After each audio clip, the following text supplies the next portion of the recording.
शिक्षक को ज्ञान होना चाहिए। शिक्षक को क्या है? शिक्षक को ज्ञान होना चाहिए अध्यापन विषय का, बाल मनोविज्ञान का, शिक्षा संहिता का, एजुकेशन कोड का, शिक्षा संहिता या एजुकेशन कोड का, या एजुकेशन कोड शिक्षा संहिता अर्थात का है जो शिक्षा से रिलेटेड नियम संबंधी बुक होता है उसको शिक्षा संहिता कहा जाता है। अध्यापन विषय एवं बाल मनोविज्ञान का, तो शिक्षक को क्या चीज़ का ज्ञान होना चाहिए? शिक्षक को अपने जो भी विषय वो अध्यापन करा रहे हैं, पढ़ा रहे हैं, उस विषय का संपूर्ण ज्ञान होना चाहिए। साथ साथ बाल मनोविज्ञान का भी उसे ज्ञान होना चाहिए।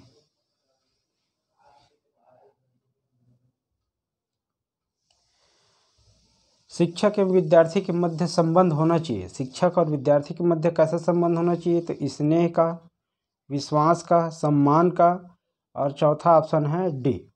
तो शिक्षक और विद्यार्थी के मध्य स्नेह का भी, विश्वास का, सम्मान का, ये सभी का संबंध होना चाहिए।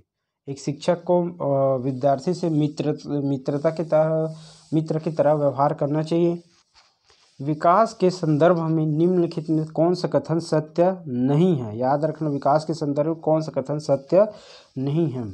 विकास की प्रत्येक अवस्था में अपने खतरे हैं, ये सही है। विकास उकसाने या बढ़ावा देने से नहीं होता है, ये कहीं न कहीं गलत है विकास के लिए, अर्थात यही कथन सत्य नहीं है। यही से पकड़ सकते हैं आप। किसी को विकास करना है तो उसको उकसाना या और उसको बढ़ावा देने के लिए उसको मोटिवेट करना जरूरी होता है। तो इसका आंसर जाएगा बी। निम्न में से कौन सा विकासात्मक कार्य उत्तर बाल्यावस्था के लिए उपयुक्त नहीं है? कौन सी अवस्था के लिए? उत्तर बाल्यावस्था। बाल्यावस्था के बाद आता है उत्तर बाल्यावस्था, और बाल्यावस्था के पहले जो आता है उसको कहते हैं पूर्व बाल्यावस्था। तो इसमें किसकी बात की है? उत्तर बाल्यावस्था की। तो वो किसके लिए उत्तर बाल्यावस्था के लिए उपयुक्त नहीं है? सामान्य खेलों के लिए आवश्यक शारीरिक कुशलताएं, सामान्य खेलों के लिए आवश्यक शारीरिक कुशलताएं सीखना उत्तर बाल्यावस्था के लिए कौन से उपयुक्त नहीं है? पुरुषोचित या स्त्रोचित सामाजिक भूमिकाओं को प्राप्त करना, व्यक्तिक आत्मनिर्भरता प्राप्त करना, हम उम्र बालकों के साथ रहना सीखना, हम उम्र बालकों के साथ रहना सीखना। तो इसका आंसर जाएगा पुरुषोचित या स्त्रीचित सामाजिक भूमिकाओं को प्राप्त करना। बालक है वो बालक अभी से क्या स्त्री पुरुष की भूमिका को अभी से ग्रहण नहीं करेगा। विकास का अर्थ होता है, तो विकास का क्या अर्थ होता है देखते हैं। विकास का अर्थ है परिवर्तनों की उत्तर श्रृंखला, परिवर्तनों की उत्तरोत्तर श्रृंखला, प्रोग्रेसिव चेंज को विकास कर सकते हैं। अभिप्रेरणा के फलस्वरूप होने वाली परिवर्तनों की उत्तरोत्तर श्रृंखला, इसे भी विकास कह सकते हैं। अभिप्रेरणा में अनुभव के फलस्वरूप होने वाले परिवर्तनों को उत्तरोत्तर श्रृंखला। जो प्रोग्रेसिव चेंजेस है उसको तो विकास कहेंगे ही, लेकिन इसमें 100% जो सही आंसर है वो है परिपक्वता, मेच्योरिटी एवं अनुभव के फलस्वरूप होने वाले जो परिवर्तन हैं उसको विकास कहेंगे। खिलौने की आयु कहा जाता है, खिलौनों की आयु कहा जाता है पूर्व बाल्यावस्था को, उत्तर बाल्यावस्था को, शैशवावस्था को, या सभी को? तो उपरोक्त में से सभी हो नहीं सकता, तो इसका आंसर जाएगा खिलौने की आयु कहा जाता है पूर्व बाल्यावस्था को। खिलौने की आयु किसे कहा, टॉय एज किसे कहा जाता है? तो पूर्व बाल्यावस्था को टॉय एज कहा जाता है। अब अगला क्वेश्चन है, इसमें कहा गया है कि निम्न में से कौन सी पूर्व बाल्यावस्था की विशेषता नहीं है? देखिए इसमें क्या है, खिलौने की अवस्था, खिलौने की आयु कहा गया है। अब इसको देखते हैं। दल समूह में रहने की अवस्था पूर्व बाल्यावस्था की विशेषता है ये। अनुकरण करने की अवस्था, ये भी पूर्व बाल्यावस्था की अवस्था है। प्रश्न करने की अवस्था, बालक बहुत प्रश्न करते हैं। लेकिन खेलने की अवस्था, प्ले एज जो है पूर्व बाल्यावस्था की विशेषता नहीं है। तो पूर्व बाल्यावस्था की विशेषता कौन नहीं है? तो प्ले एज जो है पूर्व बाल्यावस्था की विशेषता नहीं है। उत्तर बाल्यावस्था में देखते हैं। उत्तर बाल्यावस्था बालक भौतिक वस्तुओं के किस आवश्यक तत्व में परिवर्तन समझने लगता है? भौतिक वस्तुओं की, भौतिक जो मापक होता है या मात्रात्मक होता है उसमें किसमें परिवर्तन को समझने लगते हैं? द्रव्यमान में। कुछ उत्तर बाल्यावस्था के बाद की अवस्था की बात कर रहे हैं ना, तो किसमें? द्रव्यमान में या द्रव्यमान और संख्या में, या द्रव्यमान संख्या और क्षेत्र में या संख्या में। तो किसमें चेंजेस को समझने स्टार्ट कर देते हैं।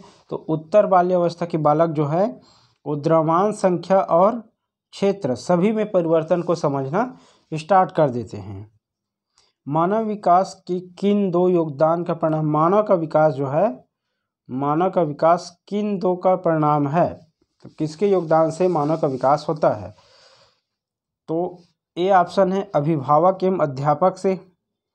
तो सामान्य अगर सोच रखते हो तो अध्यापक एवं अभिभावक से आप अपना विकास समझ सकते हो, या होता है नहीं होता है ऐसा नहीं है, ठीक है। सामाजिक एवं सांस्कृतिक कारकों से, सामाजिक एवं सांस्कृतिक कारकों से भी विकास होता है। वंशाक्रम एवं वातावरण का, वंशाक्रम, लेकिन इसमें का संपूर्ण योगदान जो रहता है वो वंशाक्रम एवं वातावरण का 100% दोनों के कॉम्बिनेशन से ही विकास होता है। और इनमें से कोई ही ऑप्शन तो नहीं आएगा, इनमें से कोई नहीं ऑप्शन क्या है, नहीं आएगा, ठीक है, ये ऑप्शन नहीं आएगा। निम्न में से कौन सा कथन विकास के बारे में सत्य नहीं है। निम्न में कौन सा कथन विकास के बारे में सत्य नहीं है। इसे सत्य नहीं है उसको देखना है ना।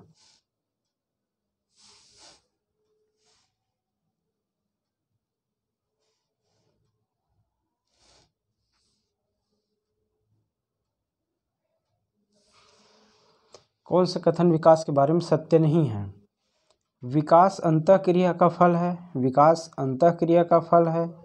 विकास एक व्यवस्थित श्रृंखला का अनुगामी है, व्यवस्थित श्रृंखला का अनुगामी है। विकास एक व्यक्तिगत प्रक्रिया है, इसमें सत्य नहीं है, लेना है। विशिष्ट, विकास विशिष्ट से सामान्य की ओर होता है। विकास कभी भी विशिष्ट से सामान्य की ओर नहीं होता है। तो इसमें से कौन सा कथन सत्य नहीं है। तो इसमें से डी ऑप्शन जो है वह सत्य नहीं है, क्योंकि विकास का सामान्य से विशिष्ट की ओर होता है। निम्न में से कौन सा कथन सही नहीं है। इसमें भी क्या देखना है, सही नहीं है। पहला ऑप्शन क्या कह रहा है, आवश्यकता वंचना की शारीरिक अवस्था नहीं है, आवश्यकता वंचना की शारीरिक अवस्था नहीं है। अंतर्नोद आवश्यकता का मनोवैज्ञानिक परिणाम है, आवश्यकता में अंतर्नोद समान नहीं है बल्कि समांतर है। मूल प्रवृत्तियां आंतरिक जैविक बल है। कौन सा कथन सही नहीं है इसमें से कौन सा कथन सही नहीं है। तो इसमें क्या बोल रहा है, आवश्यकता वंचना की शारीरिक अवस्था नहीं है, आवश्यकता वंचना की शारीरिक, तो इसका आंसर जाएगा आवश्यकता वंचना की शारीरिक अवस्था नहीं है। इसको याद रखना, आवश्यकता वंचना की शारीरिक अवस्था नहीं है। क्रियात्मक अनुसंधान का उद्देश्य है, क्रियात्मक या एक्शन रिसर्च का उद्देश्य क्या होता है, नवीन ज्ञान की खोज। क्रियात्मक अनुसंधान का देखते हैं। पहला ऑप्शन है नवीन ज्ञान की खोज, बी ऑप्शन है शैक्षिक परिस्थितियों में व्यवहार विज्ञान का विकास।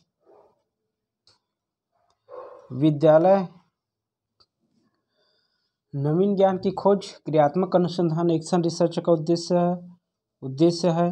शिक्षक, शैक्षिक परिस्थितियों में व्यवहार विज्ञान का विकास, विद्यालय तथा कक्षा की शैक्षिक कार्य प्रणाली में सुधार लाना। तो क्रियात्मक अनुसंधान का उद्देश्य क्या है, और डी ऑप्शन है उपरोक्त सभी। तो इसका आंसर उपरोक्त सभी नहीं है, इसका आंसर है विद्यालय तथा कक्षा की शैक्षिक कार्य प्रणाली में सुधार लाना, विद्यालय तथा कक्षा की शैक्षिक कार्य प्रणाली में सुधार लाना। शर्म तथा गर्व जैसी भावना का विकास किस अवस्था में होता है। तो शर्म तथा गर्व जैसी भावना का विकास ऑप्शन ए है शैशवावस्था, बाल्यावस्था, किशोरावस्था, वृद्धावस्था। तो किशोरावस्था, वृद्धावस्था, शैशवावस्था और बाल्यावस्था। तो ये जो है शर्म तथा गर्व की भावना का विकास किस अवस्था में हो जाता है, शर्म तथा गर्व जैसी भावना का विकास जो है बाल्यावस्था में होता है। शर्म तथा गर्व जैसी भावना का विकास बाल्यावस्था में होता है। शैशवावस्था की मुख्य विशेषता नहीं है, क्या नहीं, क्या पूछ रहा है, शैशवावस्था की मुख्य विशेषता नहीं है सीखने की प्रक्रिया में तीव्रता। शैशवावस्था के सीखने की प्रक्रिया में तीव्रता क्या नहीं है, सीखने की प्रक्रिया में तीव्रता, जिज्ञासा की प्रवृत्ति, चिंतन प्रक्रिया, अनुकरण द्वारा सीखने की प्रवृत्ति। तो शैशवावस्था की विशेषता क्या नहीं है, शैशवावस्था की प्रक्रिया, देख सीखने की प्रक्रिया में तीव्रता शैशवावस्था में पाया जाता है। जिज्ञासा की प्रवृत्ति उस टाइम भी शैशवावस्था में जिज्ञासा की प्रवृत्ति भी पाई जाती है। इसमें नहीं है पूछा है ना, है पूछता तो बहुत सारा ऑप्शन आ जाता। चिंतन प्रक्रिया, थिंकिंग प्रोसेस, और अनुकरण द्वारा सीखने की प्रक्रिया। तो अनुकरण द्वारा सीखने की भी प्रक्रिया, चिंतन प्रक्रिया कहीं न कहीं बाल शैशव अवस्था में चिंतन प्रक्रिया नहीं पाया जाता, थिंकिंग या उन लोग को कोई भी चीज़ का चिंता नहीं होता है। किस मनोवैज्ञानिक के अनुसार बालक एक सतत और धीमी प्रक्रिया है?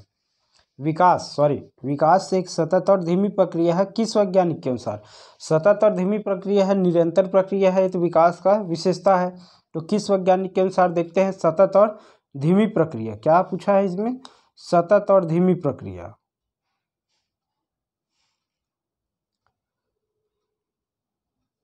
सतत और धीमी प्रक्रिया देखते हैं। कोलेंस्की के अनुसार सतत और धीमी प्रक्रिया कौन है? स्किनर के अनुसार, या पियाजे के अनुसार, या हरलॉक के अनुसार। तो सतत और धीमी प्रक्रिया किस? विकास एक सतत और धीमी प्रक्रिया है, तो इसका आंसर जाएगा स्किनर के अनुसार का है, विकास जो है सतत और धीमी प्रक्रिया है। बाल्य अवस्था होती है, बाल्य अवस्था कितने से कितने वर्ष की होती है? 5 वर्ष तक।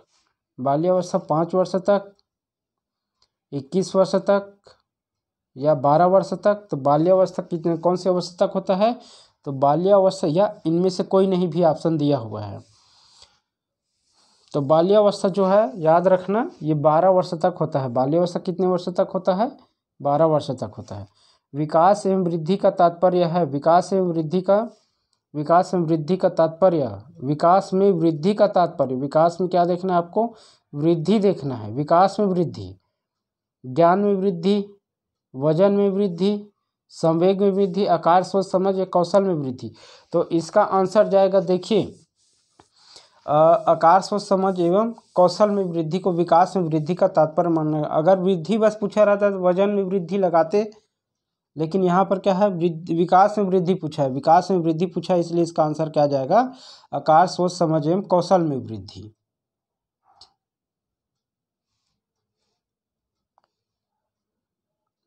परिपक्वता का संबंध है, परिपक्वता का संबंध किससे होता है? विकास से, बुद्धि से, सृजनात्मकता से, या रुचि से। तो परिपक्वता का संबंध किससे होता है? परिपक्वता का संबंध होता है विकास से, रुचि से, विकास से, बुद्धि से, सृजनात्मकता से, या रुचि से। तो परिपक्वता का संबंध होता है विकास से होता है। याद रखना, परिपक्वता का संबंध किससे होता है? विकास से होता है। परिपक्वता का संबंध विकास से होता है। तनाव और क्रोध की अवस्था है, तनाव और क्रोध की अवस्था इसमें शैशवावस्था, किशोरावस्था, बाल्यावस्था या वृद्धावस्था। तो विकास और तनाव की अवस्था किशोरावस्था को कहा जाता है। ठीक है, इसी अवस्था में तनाव बहुत रहता है, करियर को लेकर सुसाइड भी करते हैं बालक किसी युवा अवस्था में ही, किशोरावस्था में ही सुसाइड या आत्महत्या ज़्यादातर केस होता है। तनाव का समस्या इसी अवस्था में होता है। एक बालक 13 वर्षीय बालक बाद में अपने बड़ों से झगड़ा करने लगता है और हमेशा स्वयं को ही सही साबित करने की कोशिश करता है, वह विकास की किस अवस्था में है? प्रारंभिक अवस्था में, युवा अवस्था में, किशोरावस्था में, या बाल्यावस्था में? एक बालक जो है 13 वर्ष का, वो 13 वर्ष का बालक क्या है? अपने से बड़ों से बार बार झगड़ा कर रहा है। किससे झगड़ा कर रहा है? अपने से बड़ों से, और अपने ही आप को ही सही साबित करने की कोशिश कर रहा है। अब मैं 100% सही हूँ, सिर्फ मैं ही सही हूँ, ऐसा वह कह रहा है। तो वह कौन से अवस्था का बालक हो सकता है? प्रारंभिक बाल्यावस्था का, किशोरावस्था का, युवावस्था का, या बाल्यावस्था का? तो कौन से अवस्था का हो सकता है बालक? बालक जो है वह किशोरावस्था का हो सकता है। किशोरावस्था में ज़्यादातर लड़ाई झगड़ा करने का प्रवृत्ति, मैं की भावना और मैं ही सर्वश्रेष्ठ, ऐसा भावना कौन से अवस्था में होता है? ये सब किशोरावस्था में आता है। ठीक है, बाल्यावस्था 12 वर्ष में समाप्त हो जाता है। 12 वर्ष के बाद जैसे भी 13 वर्ष में आप प्रवेश करोगे तो किशोरावस्था कहलाता है। अब एक बच्चे की वृद्धि और विकास दोनों पूछा है ना। एक बच्चे का वृद्धि और विकास के अध्ययन की सर्वाधिक अच्छी विधि कौन के? अध्ययन की सर्वाधिक अच्छी विधि, अध्ययन की विधि माने मनोविश्लेषण विधि, तुलनात्मक विधि, या विकासी विधि, या क्या बोला है? सांख्यिकी विधि। तो एक बालक की वृद्धि और विकास के अध्ययन की सर्वाधिक अच्छी विधि कौन सा हो सकता है? एक बालक की वृद्धि और विकास के अध्ययन की सर्वाधिक अच्छी विधि होगा विकासी विधि होगा, डेवलपमेंट मेथड। ठीक है, मेंटल मेथड। ठीक, उसके बाद देखते हैं बच्चे के विकास शीर्षस्थ सिद्धांत के अनुसार निम्न में से क्या कौन सा कथन शीर्षस्थ सिद्धांत है। इसका मतलब कौन सा कथन सत्य होगा इससे संबंधित। तो विकास सिर से पैर की ओर होता है, विकास पैर से सिर की ओर होता है, विकास मध्य से परिधि की ओर होता है, उपरोक्त में से कोई नहीं। तो इसका आंसर उपरोक्त में से कोई नहीं आएगा।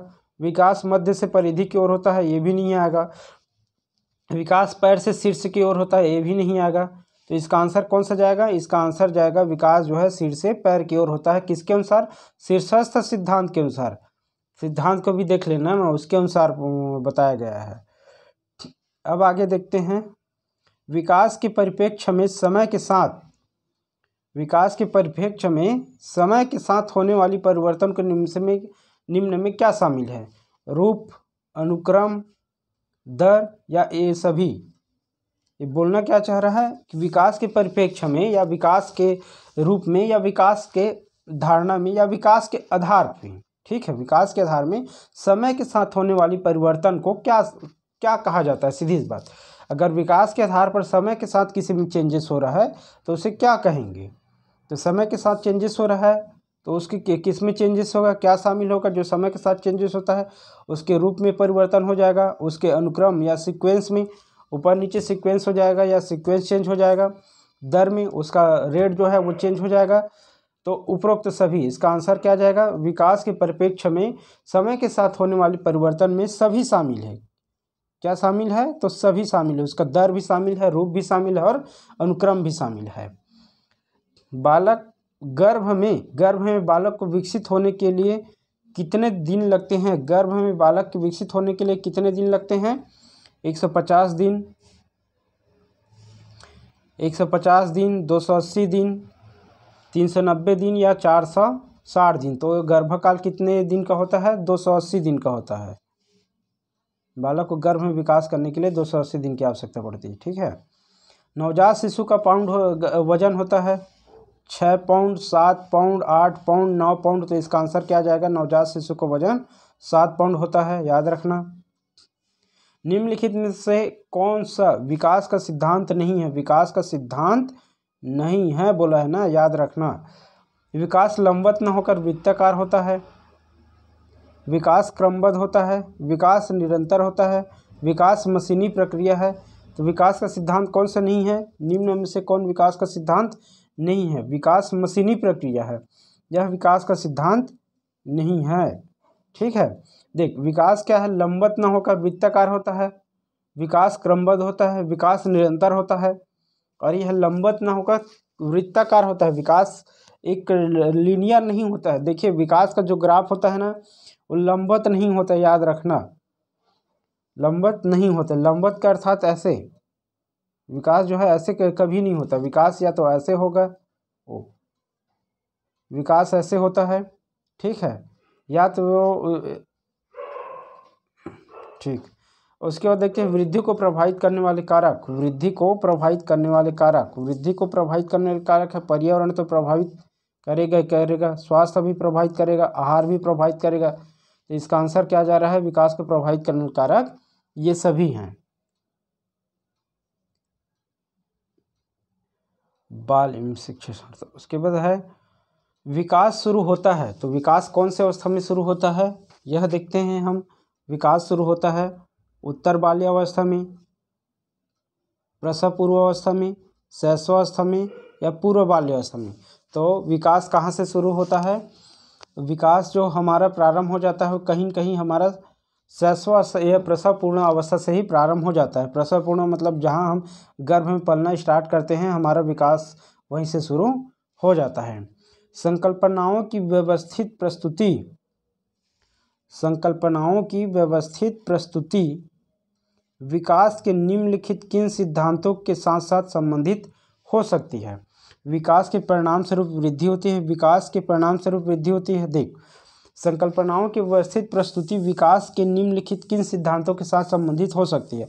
कोई भी एक सिद्धांत इसके, कोई भी एक कथन जो है इसके सिद्धांत के साथ संबंधित है। तो विकास के परिणाम स्वरूप वृद्धि होती है, ऐसा जरूरी नहीं है। विकास विषम जाति से स्वायत्तता की ओर अग्रसर होती है। विकास का है विषम जाति से स्वायत्तता की ओर अग्रसर होती है। विषम जाति से स्वायत्तता की ओर अग्रसर होती है ऐसा भी जरूरी नहीं है। विद्यार्थी विभिन्न दरों पर विकसित होते हैं। विद्यार्थी विभिन्न दरों पर विकसित होते हैं। विकास सापेक्ष रूप से क्रमिक होता है। तो इसका विद्यार्थी विभिन्न दरों पर विकसित होते हैं, विभिन्न दरों पर विकसित होते हैं ये भी जरूरी नहीं है। विकास सापेक्ष रूप से क्रमिक होते हैं।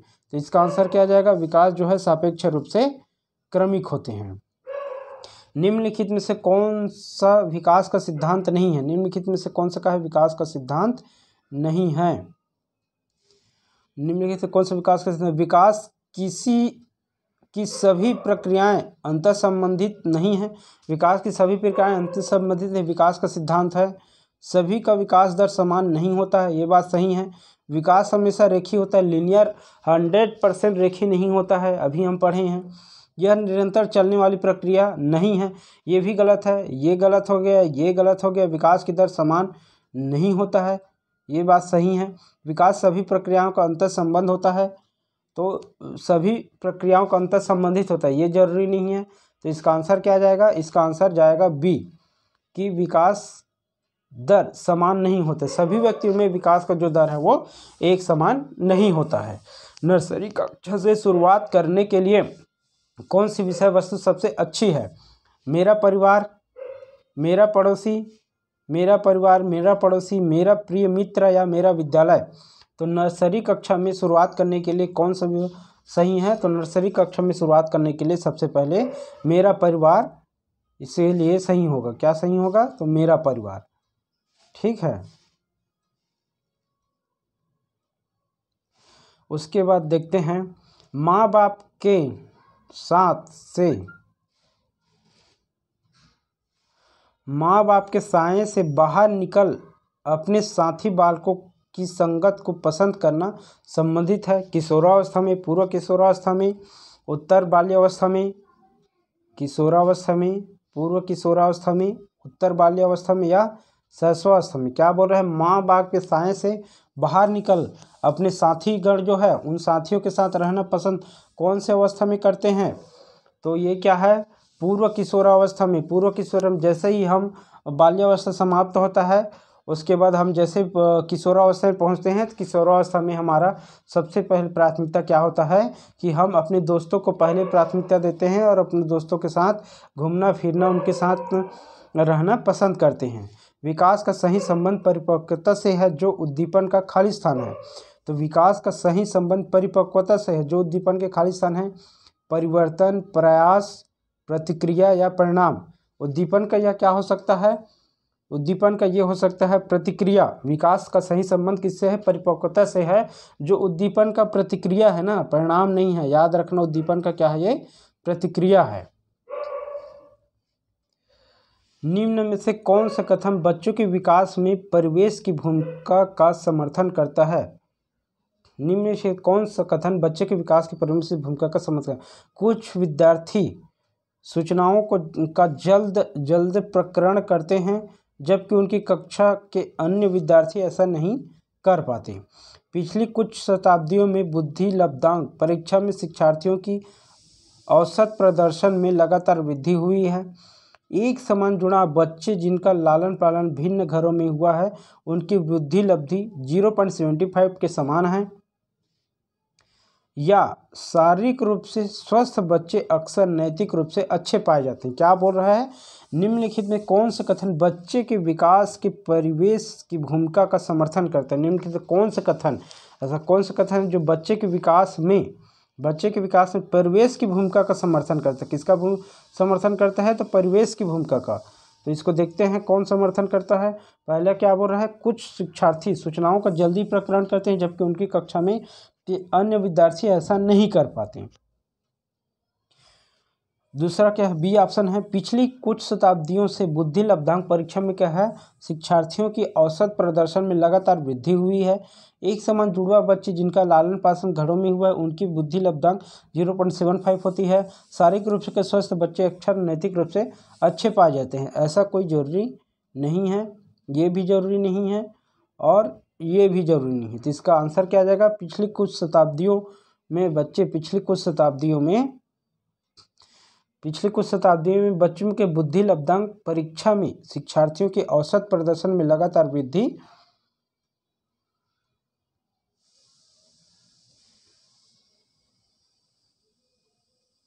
लगातार वृद्धि हुई है।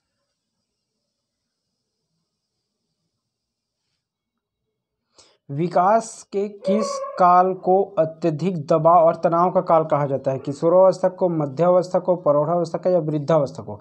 तो किसे कहा जाता है? किशोरावस्था को तनाव का काल कहा जाता है। पूर्व विद्यालय में पहली बार आया बच्चा मुक्त रूप से चिल्लाता है। 2 वर्ष पश्चात वही बच्चा जब प्रारंभिक विद्यालय में पहली बार आता है तो वह अपना तनाव चिल्लाकर व्यक्त नहीं करता, अपितु उसके कंधे व गर्दन की पेशियां तन जाती है। उसके इस व्यवहारिक परिवर्तन का क्या सैद्धांतिक आधार हो सकता है? क्या होता है? पूर्व विद्यालय में पहली बार आया हुआ बच्चा जो है मुक्त रूप से चिल्लाता है। पूर्व विद्यालय में कोई बच्चा है, वो पहली बार आता है तो मुक्त रूप से, स्वतंत्र रूप से चिल्लाता है। 2 वर्ष पश्चात वह क्या है? बच्चा जब प्रारंभिक विद्यालय में पहली बार आता है, प्रारंभिक विद्यालय में, तो वह चिल्लाता नहीं है। अपनी तनाव को चिल्लाकर व्यक्त नहीं करता, अपितु उसके कंधे व गर्दन की पेशियां तन जाती है। उसके इस व्यवहारिक परिवर्तन का क्या सैद्धांतिक आधार हो सकता है? विभेद व एकीकरण विकास के लक्षण है। विकास क्रमिक प्रकार से होता है। विकास निरंतर होता है। अलग अलग लोगों में विकास भी भिन्न भिन्न रूप से होता है। तो रहने के लिए तो सभी कथन इसका सही है।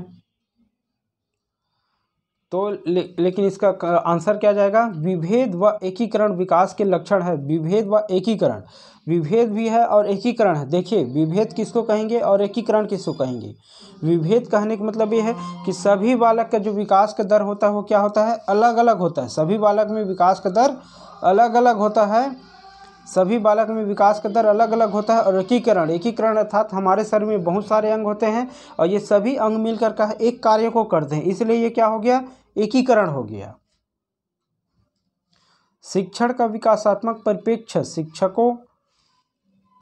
शिक्षकों से यह मांग करता है कि वे शिक्षण का विकासात्मक परिप्रेक्ष्य शिक्षकों से क्या मांग करता है? शिक्षण का विकासात्मक परिप्रेक्ष्य शिक्षकों से क्या मांग करता है? देखते हैं। इस प्रकार का अधिगम उपलब्ध कराए जिसका परिणाम केवल संज्ञानात्मक क्षेत्र में विकास हो। इस प्रकार का अधिगम उपलब्ध कराए कि जिसका परिणाम जो है उस अधिगम से सिर्फ और सिर्फ संज्ञानात्मक क्षेत्र का विकास हो। पहला ऑप्शन है। दूसरा क्या बोल रहा है? कठोर अनुशासन बनाए रखने वाले बने, क्योंकि बच्चे अक्सर क्या है? प्रयोग करते हैं। बच्चे जो है अक्सर उपद्रव करते हैं, बदमाशी करते हैं, इसलिए क्या होना चाहिए? कठोर अनुशासन होना चाहिए। ऐसा कह रहा है बी ऑप्शन। जबकि क्वेश्चन क्या पूछा है? शिक्षण का विकासात्मक परिप्रेक्ष्य शिक्षकों से यह मांग करता है। शिक्षण का विकासात्मक परिप्रेक्ष्य जो है शिक्षकों से क्या मांग करता है वो पूछा है। सी ऑप्शन है। विकासात्मक कार्यों के ज्ञान के अनुसार अनुदेशन युक्तियों का अनुकूलन करें। विकासात्मक कार्यों के ज्ञान के अनुसार अनुदेशन युक्तियों का अनुकूलन करें। डी ऑप्शन बोल रहा है विभिन्न विकासात्मक अवस्था वाले बच्चों के साथ साथ समान रूप से व्यवहार करना चाहिए। मैं पहले ही बताया, विकास जो है सभी बालकों में एक जैसा नहीं होता है, सबका विकास का स्तर अलग अलग होता है।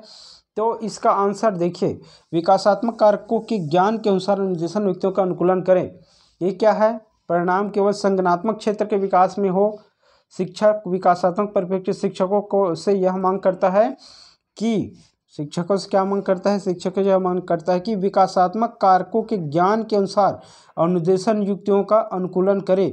विकासात्मक कारकों के ज्ञान के अनुसार, विकासात्मक जो भी कारण है या कारक है उसके ज्ञान के अनुसार अनुदेशन जो आदेश रहेगा उसके युक्तियों का अनुकूलन करें, अनुदेशन युक्तियों का अनुकूलन करें। तो इसका कहने का मतलब ये है कि जो विकास के जो कारक है या फैक्टर हैं उसके ज्ञान के अनुसार जो अनुदेशन युक्ति है, अनुदेशन नियम है, अनुदेशन जो भी है वो कारक के अनुसार से उसके अनुप्रयोग करना चाहिए। शिक्षण का विकासात्मक परिप्रेक्ष्य शिक्षकों में यह मांग करता है। निम्नलिखित में से कौन प्रारंभिक बाल्यावस्था अवधि के दौरान उन भूमिकाओं एवं व्यवहारों के बारे में जानकारी प्रदान करते हैं जो एक समूह में स्वीकार्य हैं? भाई बहन एवं अध्यापक। क्या पूछा है प्रश्न में कि निम्नलिखित में से कौन प्रारंभिक बाल्यावस्था अवधि के दौरान उन भूमिकाओं एवं व्यवहारों के बारे में जानकारी प्रदान करता है। प्रारंभिक बाल्यावस्था अवधि के दौरान ना प्रारंभिक बाल्यावस्था को जानकारी प्रदान करते हैं जो एक समूह में स्वीकार्य है। भाई एवं बहन एवं अध्यापक, बी ऑप्शन है अध्यापक एवं साथी, सी ऑप्शन है साथी एवं माता पिता और डी ऑप्शन माता पिता एवं भाई बहन। तो इसका आंसर क्या जाएगा? इसका आंसर जाएगा माता पिता एवं भाई बहन। पूरे बाल्यावस्था में और उसके संपर्क में कौन रहेगा? दोस्ती यारी तो रहेगा ही नहीं। अध्यापक उस टाइम पे आए नहीं रहते हैं, माता पिता रहते हैं और भाई बहन रहते हैं साथ में। तो इसका आंसर क्या आ जाएगा? प्रारंभिक बाल्यावस्था के दौरान उन भूमिकाएं व्यवहारों की जानकारी प्रदान करते हैं जो एक समूह में स्वीकार्य होते हैं। निम्नलिखित में कौन सा आयु का है समूह परिवर्तन? आयु समूह परिवर्तन बाल्यावस्था की श्रेणी के अंतर्गत आता है। कौन सा आयु समूह परिवर्तन बाल्यावस्था श्रेणी के अंतर्गत आता है? कौन से किसके अंतर्गत? बाल्यावस्था श्रेणी के अंतर्गत आएगा। पहला देखते हैं 11 से 18 वर्ष, 18 से 24 वर्ष, जन्म से 6 वर्ष और 6 से 11 वर्ष। तो इसका आंसर जाएगा पूर्व बाल्यावस्था या बाल्यावस्था पूछा है। तो बाल्यावस्था पूछा है मतलब 12 वर्ष से नीचे का ही आंसर आएगा। अब 12 वर्ष के नीचे का आंसर आएगा, इसलिए बाल्यावस्था की श्रेणी में 12 वर्ष से नीचे का श्रेणी कौन सा है? तो 6 से 11 वर्ष को ही बाल्यावस्था की श्रेणी मानते हैं। शिक्षण का विकासात्मक परिप्रेक्ष्य शिक्षकों से यह मांग करता है कि वे शिक्षण का विकासात्मक परिप्रेक्ष्य शिक्षकों से यह मांग करता है कि वे कठोर अनुशासन बनाए रखने वाले बने, क्योंकि बच्चे अक्सर प्रयोग करते हैं। क्या बोल रहे हैं कि शिक्षण का विकासात्मक परिप्रेक्ष्य शिक्षकों से क्या मांग करता है? शिक्षण का जो विकासात्मक परिप्रेक्ष्य या दृश्य है वो शिक्षक से क्या उम्मीद करता है, या शिक्षक से वो क्या उम्मीद करता है कि शिक्षक को क्या करना चाहिए। तो इसका ऑप्शन देखते हैं, कठोर अनुशासन बनाए रखने वाले बने, क्योंकि बच्चे अक्सर प्रयोग करते हैं, बच्चे अक्सर इधर उधर भागते रहते हैं, इसलिए शिक्षक को क्या होना चाहिए? कठोर अनुशासन युक्त होना चाहिए। ऐसा विकास परिप्रेक्ष्य में सही है कि नहीं है वो देखते हैं आगे। विकासात्मक कारकों के ज्ञान के अनुसार अनुदेशन युक्तियों का अनुकूलन करें। विकासात्मक कारकों के ज्ञान के अनुसार अनुदेशन युक्तियों का अनुकूलन करें। विभिन्न विकासात्मक अथवा अवस्था वाले बच्चों के साथ के समान रूप से व्यवहार करें। इस प्रकार अधिगम उपलब्ध कराएं जिसका परिणाम केवल संज्ञानात्मक क्षेत्र में विकास हो। इस क्वेश्चन का रिपीट हुआ है। इस क्वेश्चन का आंसर जा रहा है बी ऑप्शन जाएगा इस क्वेश्चन का आंसर। ठीक है, विकासात्मक कारकों ज्ञान के अनुसार निर्देशन के पालन करें। शैशव काल की अवस्था होती है, कौन से काल के? शैशव काल की अवस्था कहाँ कब से कब से? तो ये शैशव काल की अवस्था पहले ऑप्शन देखते हैं, जन्म से 1 वर्ष तक, जन्म से 2 वर्ष तक, जन्म से 3 वर्ष तक और जन्म 2 से 3 वर्ष तक। तो शैशव काल की अवस्था कहाँ से कहाँ तक होता है? याद रखना, जन्म से 2 वर्ष को शैशव काल कहा जाता है, फिर पूर्व बाल्यावस्था, फिर बाल्यावस्था, फिर उत्तर बाल्यावस्था, फिर किशोरावस्था या पूर्व किशोरावस्था। ठीक है, 50वां क्वेश्चन का है, विकास खाली स्थान से और खाली स्थान की ओर बढ़ता है। तो विकास 100% इसका पहले देखते हैं, ऑप्शन देख लो। सामान्य से विशिष्ट की ओर, मैं इसका कई बार आंसर बता चुका हूँ। सामान्य से विशिष्ट की ओर, विशिष्ट से सामान्य की ओर, जटिल से कठिन की ओर, साधारण से असाधारण की ओर, साधारण से आसान की ओर। तो विकास कहाँ से कहाँ होता है? तो इसका याद रखना, विकास जो है सामान्य से विशिष्ट की ओर होता है। हमेशा याद रखना, विकास सामान्य से विशिष्ट की ओर होता है। बालक विकास में शिक्षण होता है जब वयस्क का सहयोग से सामंजस्य कर लेते हैं। जब वयस्क का जो है एक दूसरे के सहयोग से सामंजस्य कर लेते हैं तो वे बच्चे के वर्तमान स्तर के प्रदर्शन को संभावित क्षमता के स्तर के प्रदर्शन की तरफ प्रगति क्रम में सुगम बनाते हैं। इसे क्या कहा जाता है? तो इसे क्या कहा जाए? समीपस्थ विकास, सहयोग देना, या सहगामी अधिगम, या सहयोगात्मक अधिगम। क्या बोल रहा है? जब वयस्क का सहयोग से सामंजस्य कर लेते हैं, जब वयस्क एक दूसरे के सहयोग से सामंजस्य कर लेते हैं तो वे बच्चे के वर्तमान स्तर के प्रदर्शन को संभावित क्षमता के स्तर के प्रदर्शन की तरफ प्रगति क्रम को सुगम बनाते हैं। संभावित क्षमता के स्तर के प्रदर्शन की तरफ प्रगति क्रम को सुगम बनाते हैं। इसे क्या कहा जाता है? तो इसे क्या कहा जाता है? समीपस्थ विकास, सहयोग देना विकास, सहगामी अधिगम या सहयोगात्मक अधिगम। तो इसको कहा जाता है सहयोग देना अधिगम कहा जाता है। मध्य बाल्यावस्था में भाषा खाली स्थान के बजाय खाली स्थान अधिक है। अहम केंद्रित, समाजीकृत, भाषा मध्य बाल्यावस्था की बात कर रहे हैं। अब कौन सी अवस्था की बात कर रहे हैं? मध्य बाल्यावस्था, अर्थात कहीं कहीं बाल्यावस्था की बात कर रहे हैं। तो बाल्यावस्था में भाषा के बारे में हम क्या सोच रखते हैं या क्या होता है उसको देखते हैं। अहम केंद्रित, सामाजिकृत, दूसरा का सामाजिकृत और अहम केंद्रित, तीसरा जीववादी या सामाजिकृत, चौथा है परिपक्व या अपरिपक्व। तो मध्य बाल्य अवस्था में क्या होगा? भाषा के बारे में हम क्या कर सकते हैं? भाषा तो हमें कहाँ से मिलता है? सामाजिकृत मिलता है, और उसमें क्या जुड़ जाता है? अहम केंद्रित। ठीक है, मध्य बाल्य अवस्था में क्या है? भाषा के बारे में सामाजिकृत और अहम केंद्रित। निम्नलिखित में कौन सा कथन विकास और अधिगम के बीच संबंध को सर्वश्रेष्ठ रूप से जोड़ता है? कौन सा कथन जो है विकास और अधिगम के बीच संबंध को, विकास और अधिगम के बीच संबंध को सर्वश्रेष्ठ रूप से जोड़ता है?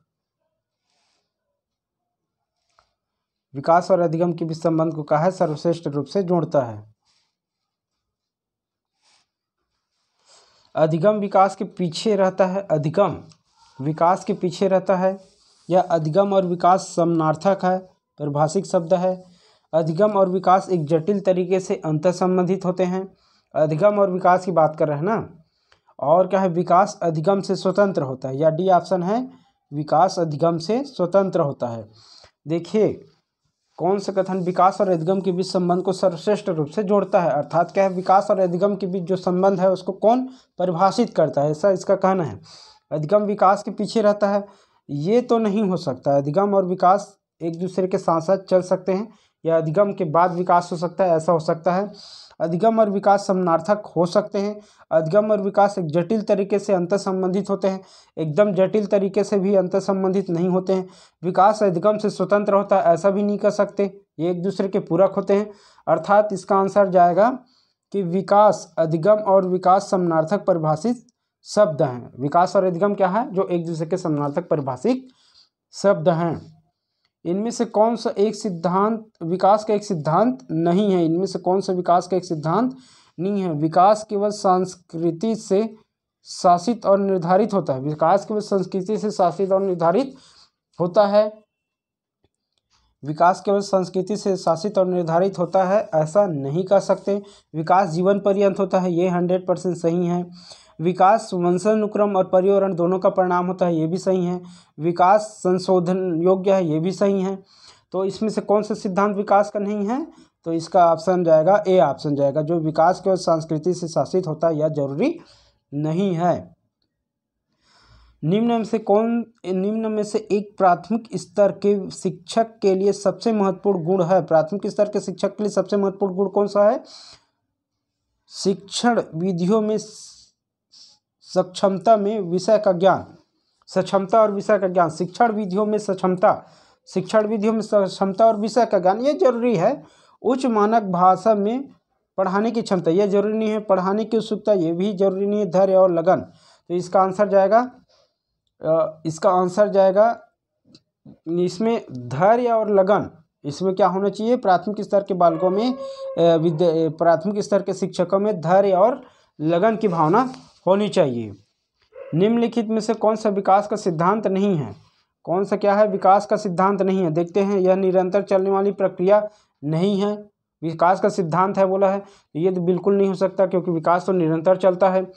विकास की सभी प्रक्रियाएं अंतर संबंधित नहीं है, ये हो सकता है। सभी की विकास दर समान नहीं होती है, ये भी सही है। विकास हमेशा रेखीय होता है, विकास तो हमेशा रेखीय नहीं होता है। सभी की विकास दर समान नहीं होती, ये सही है। विकास की सभी प्रक्रियाएं अंतर संबंधित नहीं है, विकास की सभी प्रक्रियाएं अंतर संबंधित नहीं हैं, तो ये भी जरूरी नहीं है। लेकिन ये 100% सी इसका ऑप्शन जाएगा कि सभी बालकों का अपना अपना विकास दर होता है, कोई एक दूसरे से संबंधित नहीं होता है। यदि विद्यार्थी क्या बोला है?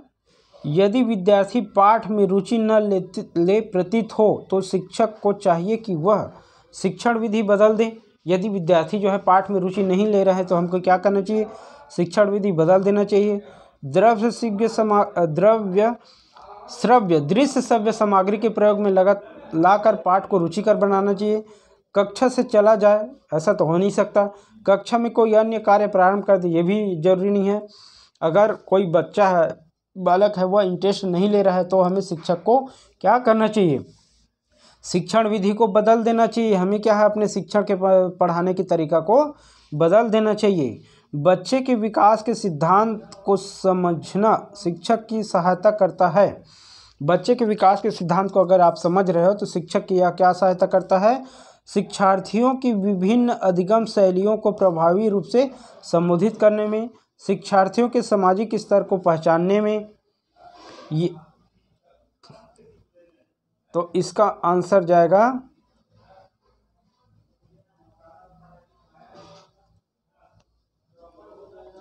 इसका आंसर ये जाएगा।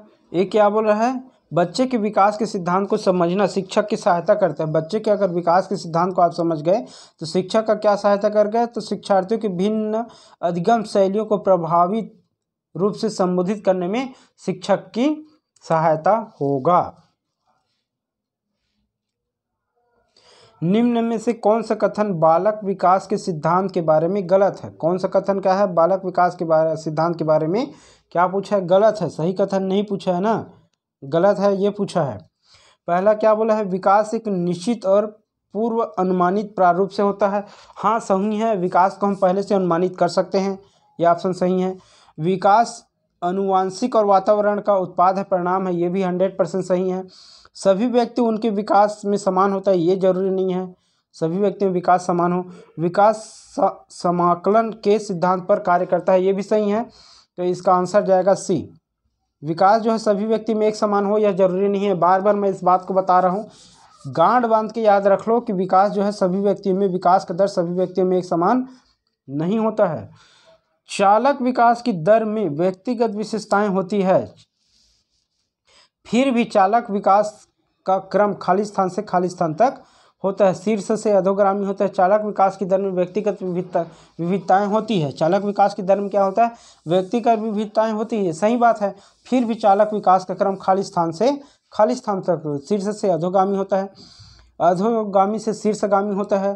अपरिष्कृत स्थूल चालक विकास या परिष्कृत सूक्ष्म चालक विकास होता है। परिष्कृत सूक्ष्म चालक विकास से अपरिष्कृत स्थूल चालक विकास होता है। तो इसका आंसर जा रहा है अपरिष्कृत स्थूल चालक विकास से परिष्कृत सूक्ष्म चालक विकास होता है, इसको याद रखना।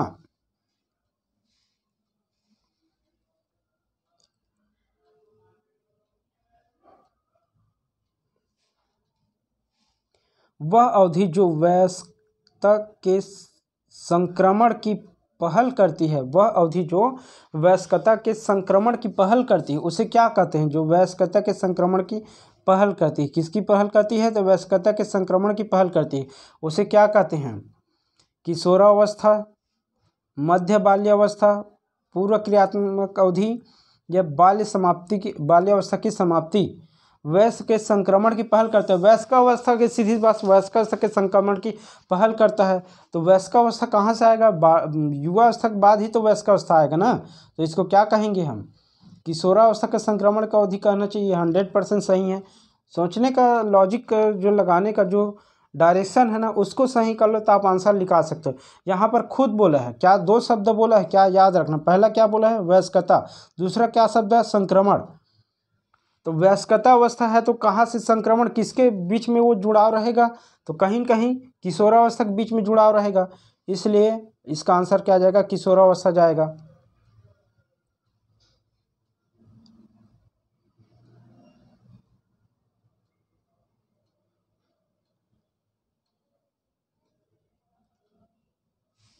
निम्नलिखित में से कौन विकास के व्यापक आयामों का सही पहचान करता है?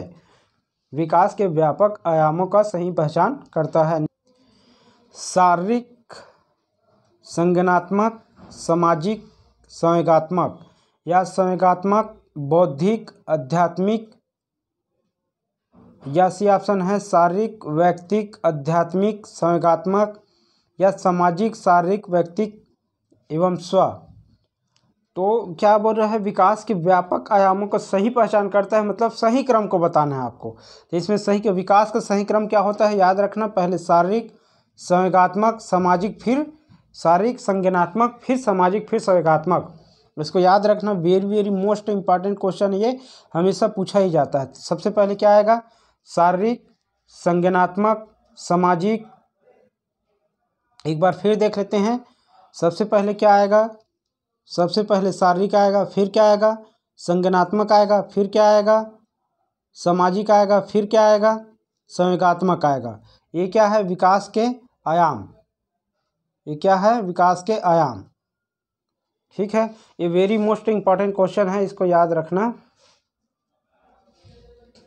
ये पूछता ही रहता है। शारीरिक के बाद संज्ञानात्मक आएगा, संज्ञानात्मक के बाद सामाजिक आएगा, फिर संवेगात्मक आएगा। निम्नलिखित में से कौन सा विकास का सिद्धांत नहीं है? क्या पूछा है? विकास का सिद्धांत नहीं है। नहीं है, असत्य है, गलत है, ऐसा चीज अगर आया तो ध्यान से पढ़ना उस ऑप्शन को। विकास का सिद्धांत नहीं है, इसको आराम से पहचान सकते हो। व्यक्ति अलग अलग गति से विकास करते हैं, ये 100% सही है। विकास का दर सब में अलग अलग होता है। विकास तुलनात्मक रूप से क्रमिक होता है। तुलनात्मक रूप से बोला है ना, इसको देखते हैं। विकास समय के साथ धीरे धीरे घटित होता है, ये भी सही है। विकास की सटीक गति एवं प्रकृति जन्म के समय ही निर्धारित हो जाती है। विकास की सटीक गति एवं प्रकृति जन्म के समय ही निर्धारित हो जाती है। ऐसा जरूरी नहीं है भाई, विकास जो है वो जन्म के समय ही भी निर्धारित कैसे हो जाएगा? जन्म के समय निर्धारित नहीं होता है, तो इसका आंसर क्या जाएगा? यही जाएगा। विकास का जो गति है उसको हम अनुमान लगा सकते हैं, प्लानिंग कर सकते हैं, लेकिन पहले से निर्धारित हो यह जरूरी नहीं है। निम्नलिखित कथनों में से कौन सा विकास एवं अधिगम के बीच संबंध को सही तरीके से सूचित करता है? निम्नलिखित कथनों में से कौन सा अधिगम एवं विकास एवं अधिगम के बीच संबंध, ये क्वेश्चन कहीं न कहीं रिपीट हो रहा है। विकास और अधिगम के बीच संबंध को बताना है। विकास एवं अधिगम संबंधित नहीं है, ये गलत ऑप्शन है। विकास एवं अधिगम संबंधित नहीं है, ये गलत है। अधिगम विकास का ध्यान किए बिना घटित होता है। अधिगम विकास का ध्यान किए बिना घटित होता है, ये भी जरूरी नहीं है। अधिगम की दर विकास की दर से काफ़ी अधिक होता है, ये भी जरूरी नहीं है। अधिगम की दर विकास की दर से काफ़ी अधिक होता है, ये भी सत्य नहीं है। विकास एवं अधिगम अंतर संबंधित एवं अंतर निर्भर होते हैं। मैं पहले ही बताया, विकास और अधिगम कहीं मान सकते हैं एक सिक्के के दो पहलू हैं, ऐसा आप मान सकते हो। अर्थात क्या, विकास और अधिगम जो है अंतर संबंधित होते हैं। निम्नलिखित में से कौन सा विकास का सिद्धांत नहीं है? अब इसमें क्या है, फिर देखना, क्या देखना है? विकास का सिद्धांत नहीं है, नहीं है, गलत है, असत्य है, इसको पहले देखना। विकास जीवन पर्यंत होता है, ये सत्य है। विकास परिवर्त होता है, विकास परिवर्त होता है, ये भी सही है। विकास आनुवंशिक एवं वातावरण दोनों का परिणाम होता है, ये दोनों प्रभावित करता है, ये भी सही है। अब डी ऑप्शन क्या बोल रहा है? विकास सार्वभौमिक है तथा सांस्कृतिक संदर्भ इसे प्रभावित नहीं करते हैं, तो इसका आंसर क्या जाएगा? यही जो है नहीं है, इसका आंसर यही जाएगा। ठीक है। बाल्यावस्था की अवधारणा से क्या अभिप्राय है? बाल्यावस्था किसके बारे में पूछा है? बाल्यावस्था की अवधारणा। बाल्यावस्था के बारे में देखते हैं। यह विभिन्न सांस्कृतिक संदर्भों में सार्वभौम रूप से समान है। यह क्या है? विभिन्न सांस्कृतिक संदर्भों में सार्वभौम रूप से समान है। बी क्या बोला है? समकालीन सामाजिक क्या अभिप्राय है? क्या पूछा है? अभिप्राय क्या है किससे? बाल्यावस्था की अवधारणा से। समकालीन सामाजिक रचनावादी मनोवैज्ञानिकों के अनुसार यह एक सामाजिक संरचना है, हो सकता है। यह है कि बच्चे दुष्ट रूप से पैदा होते हैं और उनके, ये तो हो ही नहीं सकता। यह कि बच्चे शून्य से शुरुआत करते हैं और उनके गुण पूरी तरह से परिवेश के द्वारा का निर्धारित किए जाते हैं, ये भी जरूरी नहीं है। तो इसका आंसर क्या जाएगा? इसका आंसर जाएगा समकालीन सामाजिक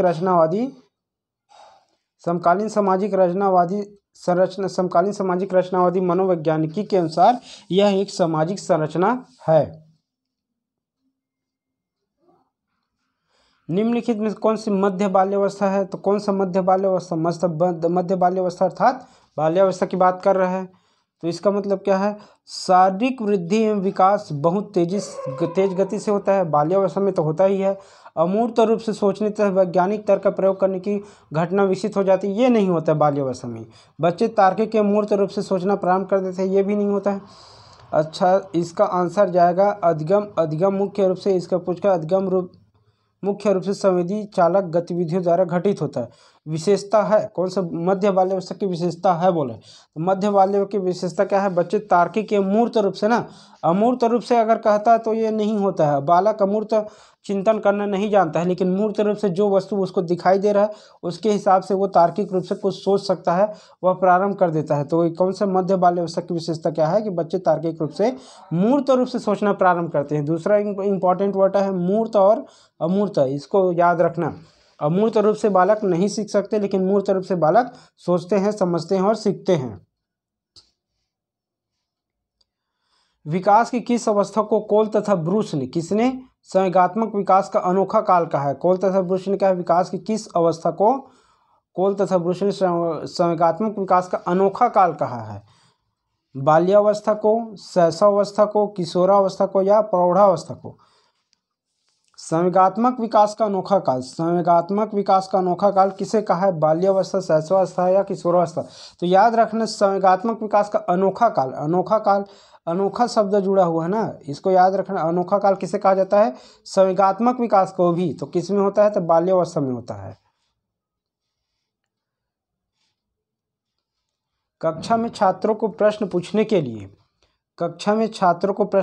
के लिए हमेशा प्रेरित करना चाहिए, हतोत्साहित करना चाहिए, गलत बात है। अनुमति नहीं देना चाहिए, ये भी गलत बात है।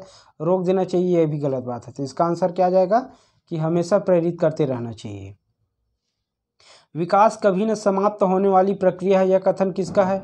विकास कभी न समाप्त होने वाली प्रक्रिया, यह कथन किसका है? एकीकरण का सिद्धांत, निरंतरता का सिद्धांत है जी। ये किसका सिद्धांत है? निरंतरता का। विकास लगातार होता है, इसी डायरेक्शन में आपको सोचना है कि कैसे होता है। अंतःक्रिया का सिद्धांत, अंतःस्थिरता का विकास जो है निरंतरता का सिद्धांत है। तो इसको आपको समझने का जरूरत है, रटने का जरूरत नहीं है, शब्द से ही आंसर मिल जाता है। बच्चे की वृद्धि मुख्यतः संबंधित है। अब बच्चे की वृद्धि किससे संबंधित है वो देखते हैं। बच्चे की वृद्धि मुख्यतः संबंधित है सामाजिक विकास से, बच्चे के सामाजिक विकास, शारीरिक विकास से, नैतिक विकास से या भावनात्मक विकास से। अब ऐसे देखोगे तो आपको सभी लगेगा कि बच्चे का विकास के लिए सब संबंधित तो सब है, सामाजिक विकास, नैतिक विकास, बौद्धिक विकास, शारीरिक विकास, भावनात्मक विकास, सब जरूरी है तो देखने का नजरिए से। लेकिन बच्चे हैं तो बच्चे की वृद्धि के लिए मुख्यतः संबंधित तो सब है, लेकिन इसमें वर्ड यूज किया गया है क्या? मुख्यतः। वृद्धि के लिए कौन सा जरूरी है? मुख्यतः। सबसे प्रमुख कौन सा है? सबसे प्रमुख जो है बालक के लिए शारीरिक विकास से संबंधित है। पाठ्य सहगामी क्रियाएं मुख्यतः संबंधित है। पाठ्य सहगामी क्रियाएं मुख्यतः किससे संबंधित? कौन सा? पाठ्य सहगामी क्रियाएं। छात्रों के सर्वांगीण विकास से पाठ्य सहगामी क्रियाएं। शैक्षिक संस्थानों के विकास से, शैक्षिक संस्थानों के विकास से हो नहीं सकता। छात्रों के सर्वांगीण विकास से एक बार हो सकता है, छात्रों के मानसिक विकास से ये भी हो सकता है, और छात्रों के वृत्तिक विकास से ये भी हो सकता है। तो इसका 100% मुख्यतः संबंधित है। तो मुख्य प्रमुख चीज़ को लेंगे तो प्रमुख चीज़ क्या हो सकता है? इसका प्रमुख चीज़ हो सकता है, देखिए, मानसिक विकास सिर्फ मस्तिष्क का विकास होगा, वृत्तिक विकास में सिर्फ वृत्तिक का विकास होगा, शैक्षिक संस्थाओं का विकास से कोई लेना देना नहीं है, ये तो हो नहीं सकता। और सर्वांगीण विकास शब्द यूज किया है, 100% परफेक्ट वर्ड यूज किया है, सर्वांगीण विकास। तो ये 100% सही वर्ड है और इसका आंसर क्या आ जाएगा? सर्वांगीण विकास। इसका आंसर जाएगा सर्वांगीण विकास। ठीक है, ये हो गया। अब उसके बाद देखते हैं मानव विकास का प्रारंभ होता है। मानव विकास का प्रारंभ होता है, इसको तो रटने वाली बात ही नहीं है। मानव विकास का प्रारंभ कहाँ से प्रारंभ होता है? पूर्व बाल्यावस्था से नहीं होता है, शैशवावस्था से नहीं होता है, गर्भावस्था से होता है, उत्तर बाल्यावस्था से नहीं होता है। तो मानव विकास कहाँ से प्रारंभ हो जाता है? तो मानव का विकास गर्भावस्था से ही प्रारंभ हो जाता है। निम्न में से कौन सा कथन सत्य नहीं है? सीखना व्यवहार परिवर्तन की एक प्रक्रिया है। सीखना व्यवहार परिवर्तन की एक प्रक्रिया है। कौन सा कथन सत्य नहीं है बोला है? सीखना व्यवहार परिवर्तन की एक प्रक्रिया है। इसका पूरा ऑप्शन नहीं दिया है। नेक्स्ट देखते हैं। बाल्यावस्था की अवधारणा से क्या अभिप्राय है? तो बाल्यावस्था की अवधारणा से क्या अभिप्राय है? बाल्यावस्था की अवधारणा से क्या अभिप्राय है?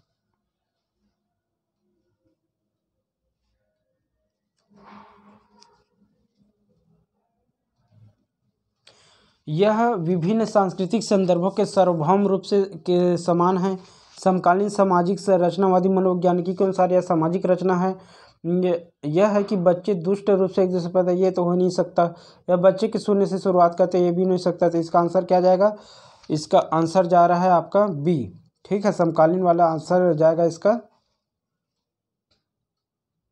समकालीन सामाजिक संरचनावादी मनोवैज्ञानिकी के अनुसार यह एक सामाजिक संरचना है। बाल्यावस्था की अवधारणा से अभिप्राय है। मध्य बाल्यावस्था की विशेषता क्या है? तो मध्य बाल्यावस्था की विशेषता, मैंने क्वेश्चन को रिपीट कर दिया, शारीरिक वृद्धि में विकास बहुत तेजी से होता है। सही बात है। अमूर्त रूप से सोचने वाले, अमूर्त मूर्त अभी इसको समझाया हूं मैं, इसे मूर्त है,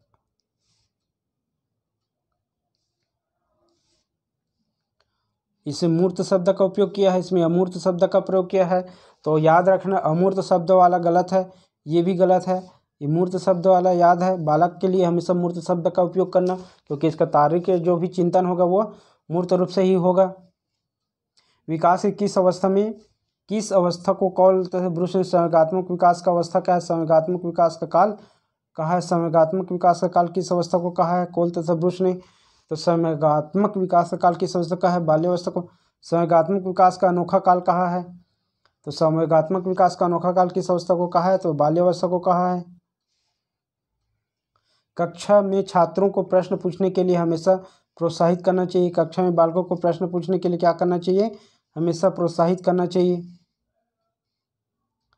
प्रेरित करते रहना चाहिए। विकास कभी न समाप्त होने प्रक्रिया अर्थात निरंतर चलने का निरंतरता का सिद्धांत है। बच्चे की वृद्धि मुख्यतः संबंधित है। बच्चे की वृद्धि किससे संबंधित है? बच्चे की वृद्धि जो है किससे संबंधित है? वृद्धि सामाजिक विकास से, शारीरिक विकास से, इसमें नैतिक विकास से या भावनात्मक विकास से। तो बच्चा है, बालक है, तो बालक का विकास किस रूप में होगा भाई? बालक का विकास जो है उसके लिए शारीरिक विकास बहुत जरूरी है, बाकी सब चीज़ बाद में है। उसके बाद क्या है? पाठ्य सहगामी क्रियाएं मुख्यतः संबंधित होता है। तो छात्रों के सर्वांगीण विकास है। पाठ्य सहगामी क्या? छात्रों के सर्वांगीण। मानव का विकास प्रारंभ होता है, तो मानव विकास गर्भावस्था से ही प्रारंभ हो जाता है। इनसे कौन सा कथन सत्य नहीं है? तो ये हो गया ये चैप्टर कंप्लीट। 100 क्वेश्चन, इसको प्रैक्टिस करिए, बार बार प्रैक्टिस करिए और बार बार रिविजन कीजिए, आपको 100% इससे क्वेश्चन बन जाएगा। बहुत कॉन्सेप्चुअल क्वेश्चन है, इसमें कोई रटने वाला क्वेश्चन एक भी क्वेश्चन नहीं है, और ऐसी कॉन्सेप्चुअल क्वेश्चन पूछा जाता है। देखिए सब, देखिए इसमें क्या है, सब पी टेट में, सी टेट में कहीं कहीं पूछा है, बी टेट में, बिहार टेट में पूछा है इसको, सी टेट में पूछा है इस क्वेश्चन को, CTET में पूछा हुआ है क्वेश्चन है। ये देखिए, ये भी CTET का क्वेश्चन है। ये देखिए CTET का क्वेश्चन है, ये भी CTET का क्वेश्चन है। मतलब कहीं न कहीं इसमें जो क्वेश्चन है वो रिपीटेड क्वेश्चन है और पूर्व पूछा हुआ क्वेश्चन है, इसलिए इसको प्रैक्टिस जरूर कीजिए।